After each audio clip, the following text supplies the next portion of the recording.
Hello friends, welcome to back my second channel Building Work Point 7. আজকে ভিডিওতে আলোচনা করব কলম শিডিউল কিভাবে চেক করবেন, কলমের রেইনফোর্সমেন্ট কিভাবে চেক করবেন এবং কলমের কি কি রিং আছে, কি কি বরপি আছে, 8 mm না 10 mm সব কিন্তু আজকে এই ভিডিওতে আলোচনা করব।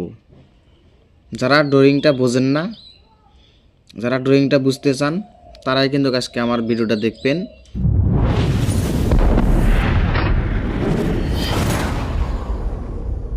তো গাইস, এখানে আজকে আলোচনা করব রিংয়ের রেইনফোর্সমেন্ট কিভাবে চেক করবেন, একটা কলম কত ইনটু কত আছে সেটা কিভাবে চেক করবেন আজকে কিন্তু এই ভিডিওতে আলোচনা করব।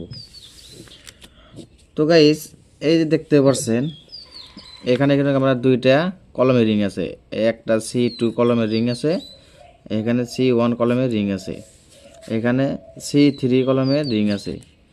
তো এই রিংটা চেক করতে হলে আপনাকে কলম লেআউটের কলম দেখতে হবে। যেমন এটা আমার একটা ড্রয়িং, এই ড্রয়িংয়ে আপনার দেখতে হবে এই কলমটার রিং আমরা দেখব। যেমন এই C3, এটাও C3, এই C3 কলমের আমরা রেইনফোর্সমেন্ট চেক করব। রেইনফোর্সমেন্ট অর্থাৎ কলমের রড কি কি আছে, 25 আছে না 20 mm আছে, এটাই কিন্তু আমরা চেক করব। আর রিং কত mm আছে, আর বরপি কীরকমভাবে আছে, কি কি বরপি আমাদের এই কলমে আছে, এটা কিন্তু আজকে চেক করার বিষয়। তো এখানে আছে C3, এই C3 আপনি দেখবেন কলম শিডিউলে গিয়ে এখানে লেখা আছে কলম শিডিউল। এই কলম শিডিউলে আপনি দেখবেন এখানে আপনি ওখানে ফলো করলেন কি C3, আমার এখানে কিন্তু আছে C3, এখানে কিন্তু আছে C3, এই যে C3 এটা। তো এই C3 কলমে আমার রড আছে কি কি, এখানেও 25, এখানেও 25, এখানেও 25, সবগুলো আমার 25 রড আছে।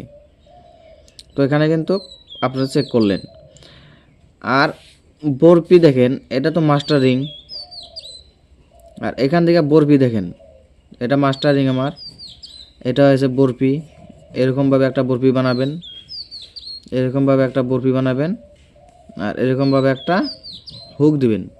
এটা কিন্তু আমরা এরকম করে কিন্তু আমরা চেক করতে হবে। এরকমভাবে যদি আপনি চেক করেন তাহলে আপনার কাছে ড্রয়িংটা একদম সহজ হয়ে যাবে।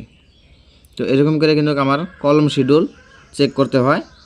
এরকমভাবে চেক করবেন, আপনার ড্রয়িং ভুল হবে না, ড্রয়িং আপনি শুদ্ধভাবে দেখতে পারবেন। তো গাইস, আজকে এটাই আলোচনা করা ছিল। ধন্যবাদ। ড্রয়িংয়ের বিষয়ে কী কী জানতে চান কমেন্ট করবেন, ভিডিও দেওয়ার চেষ্টা করব।